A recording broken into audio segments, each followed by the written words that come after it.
But I want to start our chit-chat here with one important definition that I know causes a lot of confusion. How do you define liberalism?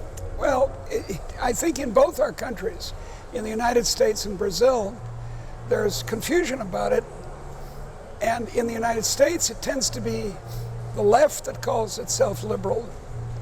And in Brazil, it tends to be the right that calls itself liberal. And the real liberals are neither left nor right. They're above this spectrum, because we real liberals go back to the Latin word liber, which means a free person as against a slave. So our core belief, and the belief of liberals ever since the idea first started to become popular in the 1700s, is that we should have a society in which no one is a slave. Not a slave to a master, not a slave to a husband, not a slave to the state. So you're free. That doesn't mean you're free to fly, but you're free from human domination, from human violence. That's the key point. It's not that you're rich. We have a word for rich or wealthy. That's riches or wealth. So that's a separate matter. But liberty is freedom from human constraint.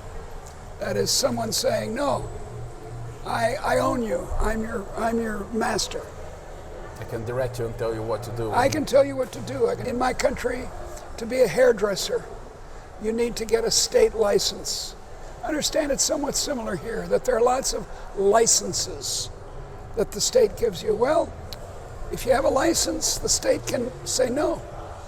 Sure. And so the state is your master.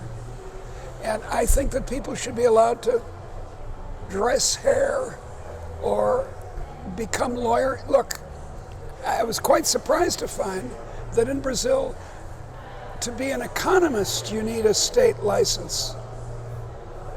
This is loco. This is insane.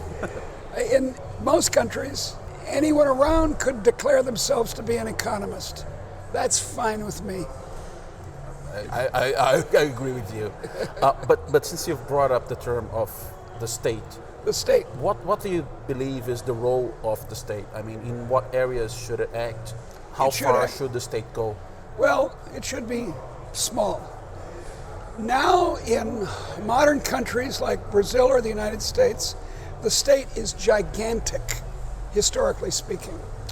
In Brazil, something like 40% of the production of the country is governed or owned or distributed by the state. In the United States, it's about 35%, all levels of government. In France, it's 55%. Whereas in 100 years ago, it was 10% in all these countries. And it's a 10% state that I want. I want a state that coerces people to have inoculations against measles. That's, I think, a very reasonable compulsion, that you can't have children without them being okay, because that spills over to me. I want a state that stops me from being robbed on the street. I want a state that protects me from foreign invasion. In the United States, my main worry is invasion from Canada. Those Canadians, they are very dangerous. So we need a big army. No, we don't. Brazil has much too big of a military. You don't need protection against Venezuela or Paraguay invading Brazil. They're not. So the state, there are some things the state should do. But let's take education, for example. Elementary education should be paid for poor people especially, by taxes on you and me. So the state has to collect taxes, and if we don't pay our taxes, they should put us in jail. But That doesn't mean the state should provide the education.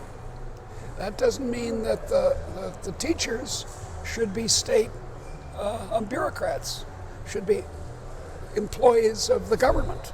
No.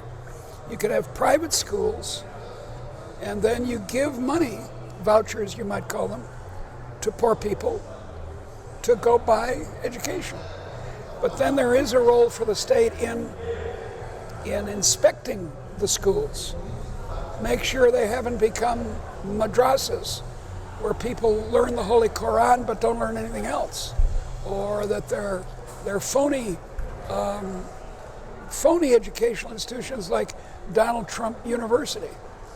There is a Donald Trump University? There was, okay. And it was so fraudulent that it was, he was prosecuted by the state of New York, and he had to pay millions of dollars back to the people who he had taken money from. So, the state has a role, but it should be modest. We're mainly protected by a free press. That's our main protection against being, poisoned in a restaurant.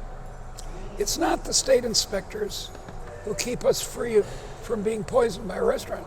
It's if the newspapers find out that a restaurant is poisoning people, the next day it tells day 2 the restaurant's closed. Sure. And that's much faster and better. Você acabou de conferir a primeira parte